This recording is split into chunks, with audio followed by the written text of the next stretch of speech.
What's going on, guys? Welcome to Stock Talk with Nico Criticos. Today, I'm going to show you how to analyze a stock, and it's very important that you keep in mind that this is not for everybody. Picking stocks is much more risky, and if you're looking for something just simple and safe, you should probably just invest into an index fund like VOO or like SPY or any index fund that tracks something like the S&P 500 or the NASDAQ, something that tracks the overall market. That's going to be a much easier, safer bet. This is just for people who are interested in it or are looking to outperform the market, or they want to invest in a specific company. That's what this is for. So the company I'm going to use for this example is going to be Visa, because Visa, I feel like, checks off most of these boxes. Now, these things that I'm looking for, I try to rank these in order of importance. I would say number one most important is consistency in growing net income. And then these top six here are things that the company really needs to have for me to feel safe investing into it. These other ones at the bottom are definitely important, but just not as important. These are the things, these top six is really what I have to see in a company to invest in it. The other thing I want to point out is all the different resources that you're pretty much you don't need all these, I guess, but you should.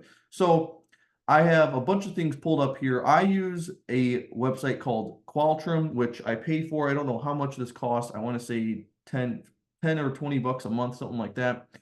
And I just like this a lot because it has all the graphs you need right here. It's just really easy to use. So that's why I picked Qualtrim. The other one that's really important is Yahoo Finance, because you want to be able to look at things like the balance sheet, the financial statements, what's their analysis for expected EPS, what's their forward PE ratio, things like that. So this is the other one I really like. This one is also super, super important. This is just, there's different websites that do this, but this is Macro Trends. This is showing you the history of where the PE ratio is for that stock. So this is for Visa. Here's the last 9 years or so of what type of price to earnings ratio does Visa trade at. Then I'm on Robinhood. This is just for sake of looking at the stock chart. And then you go on the company's investor relations part of their website, and you can look at different annual reports and SEC filings like the 10K, the 10Q, and they're also going to have investor presentations. Then the other thing I would look at I would search up news for that company and say, okay, what is Visa in the news for? What's going on with there? Now, some of this stuff is not going to be super relevant, but a lot of it is going to be relevant. So it's just good to look at the headlines and read some articles about what's going on with the company. And then finally, this one is called dataroma.com. This is for showing you insider transactions as well as hedge funds and billionaires.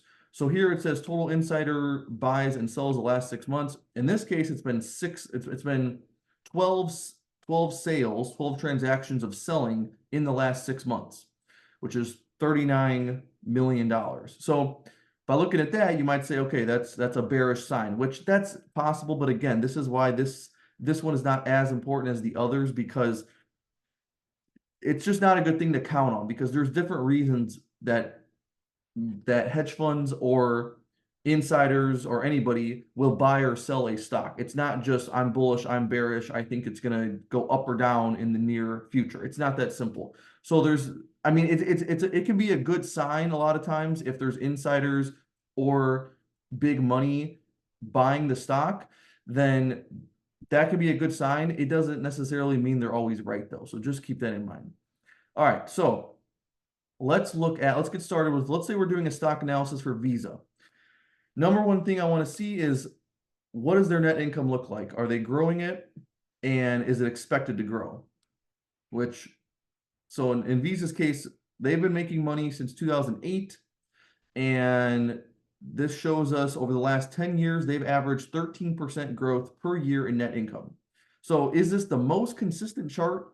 No, it's not. There's a couple of years where it goes down, but that's almost with any business. So overall, though, if they have 1 or 2 years where it goes down, it always comes back, right? And then they've consistently reached new highs for net income, going from 800 million to last year doing $17 billion in net income.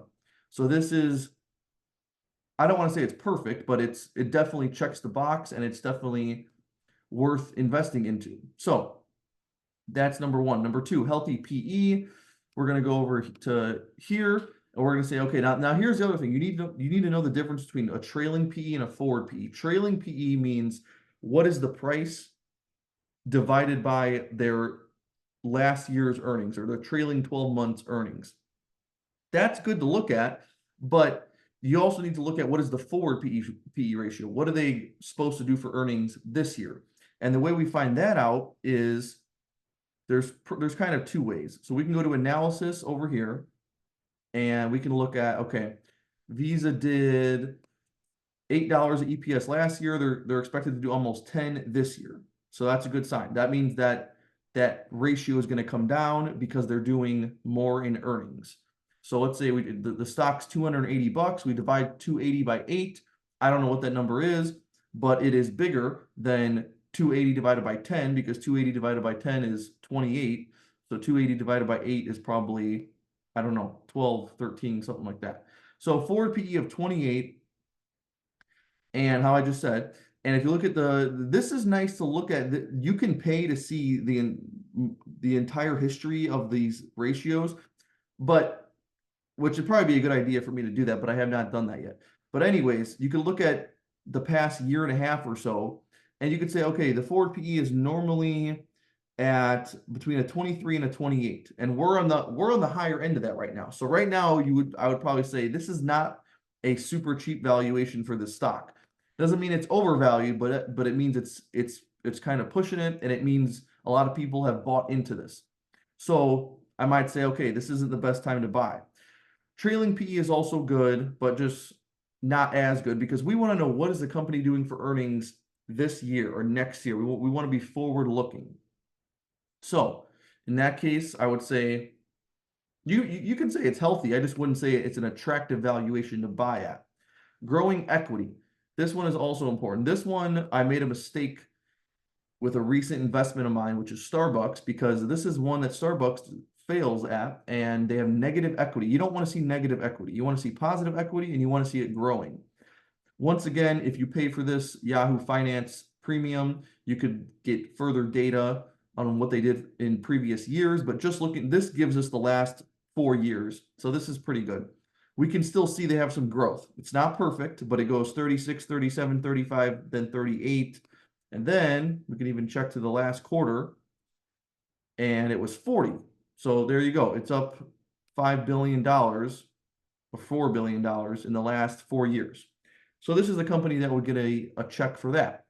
Then we go to, do they have a strong moat in a strong market? Absolutely, because it's pretty much a duopoly in this market. Now, keep in mind, this piece of the puzzle is more subjective than other things. It's not as simple as saying, okay, let me look at the ratio or the number or their income. This is kind of like, you have to do research and make your own decision on, do you think they're in a strong market that's growing, and do you think they have a strong moat? Do they have a strong competitive edge? In this case, I would say 100. This is a great example of one that's kind of easy, because companies like Visa and MasterCard, they pretty much almost have a monopoly in this market, and it's a very strong market because lots of people have debit cards and credit cards, and that whole business is probably growing more and more every year. So that will get a check. Return on capital, this is also a very important one. This one we could go to Qualtrim. I normally use Qualtrim for this. And we're going to see that this company has done in the last 10 years. This is their ROIs. Last year they did 31%. That's phenomenal. Pretty much, I would like to see at least 20%. If I see 10% or 15%, I'm thinking that's still kind of mediocre. I would like a business to do 25, 35, even 45%. There's some that do 45%, but 31% that's phenomenal. That's really good. So that'll get a check. Expected EPS growth, we already checked that. They're expected to do that. Then we get into these other ones where they're important, just not as important. This one, I would say this is probably my favorite one to look for on here. Share buybacks and dividends. That's a big plus if a company can accomplish those. It's also a big negative if they're doing the opposite of a share buyback and they're issuing shares. If their share count is going up in any dramatic fashion, That's not good. That's diluting the shareholder, and that's going to make each share worth less. It's going to put more pressure on the stock downward. So that's something you want to watch out for. So we will go over here to shares outstanding, and we will see, okay, the last 10 years, they're averaging about 2% less shares every year. Doesn't sound like a lot, but most of the time, companies are not going to do some crazy number where they're buying back 20% of their shares or something, or they're issuing 20% more shares. If you get a startup company or a company who's losing a bunch of money, then you might see something like that where they're issuing a crazy number of shares. And sometimes that works out.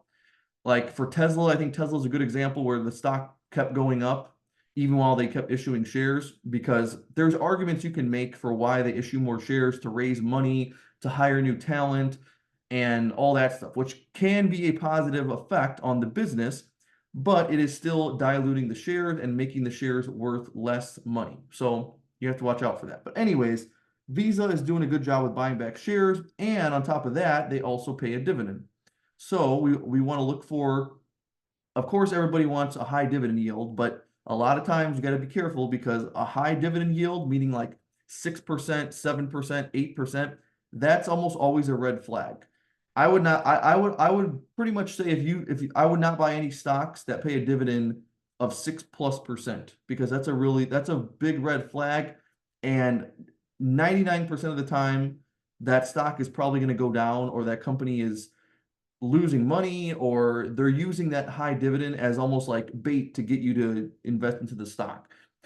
What's more realistic is 2%, 3%, 4%, maybe a 5%, but then you're starting to push it. Okay.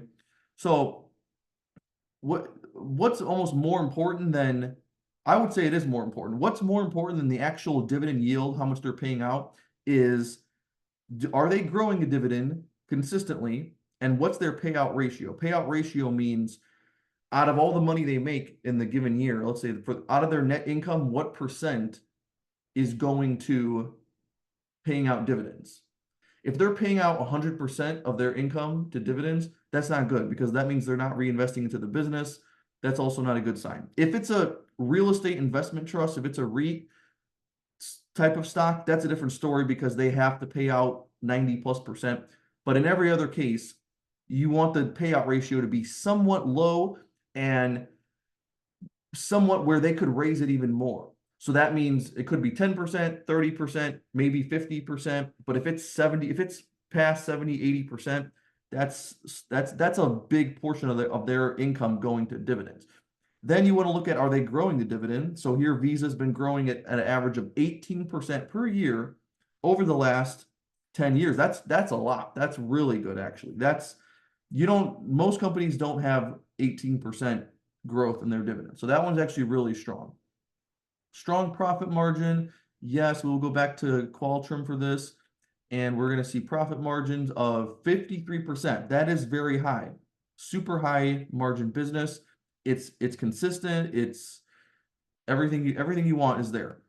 Then we go to growing revenue. This one is, of course, it's good. Of course, you want to see growing revenue, but I think net income is most important. I think free cash flow is just as important as revenue, if not more important. So, but free cash flow, $19 billion, averaging 22% growth over the last 10 years. Now, keep in mind, you also want to look at the last 5 years. It's only averaged 10% growth. So that means growth is probably slowing down. That's something to keep in mind. On the good thing about Qualtrim here is you could go to what he did. He designed this where you could look at stock-based compensation adjusted free cash flow, meaning how we just talked about issuing shares dilutes the shares. This is going to adjust for that and saying, okay, so and see, this is a cool example, because how we just saw, this company's buying back shares. So they're helping push the stock up more because they're buying shares back. There's less shares being traded on the market. So in this case, they are growing free cash flow and they're buying back shares. Now, they average 22% growth in free cash flow, right? So that's good. But if you adjust for the shares they bought back on top of that, it's 23%. It goes up a little bit because they're buying back shares. So those are things to look for. Okay. Then, oh, well, we were supposed to check revenue. Let's check revenue. I forgot. All right. Then the revenue is 32 billion last year. They're averaging 10%. Revenue is great, but again, if the company is growing revenue and they lose more and more money every year, I'm not interested in that company then. So it's not about the revenue you make, it's about the money you keep. It's about what's your profitability like? Growing free cash flow, then finally high ownership among Wall Street and big money, which we already kind of talked about. So that's pretty much it. If you guys have any questions, comment down below or message me. And thank you for watching. I will see you in the next video.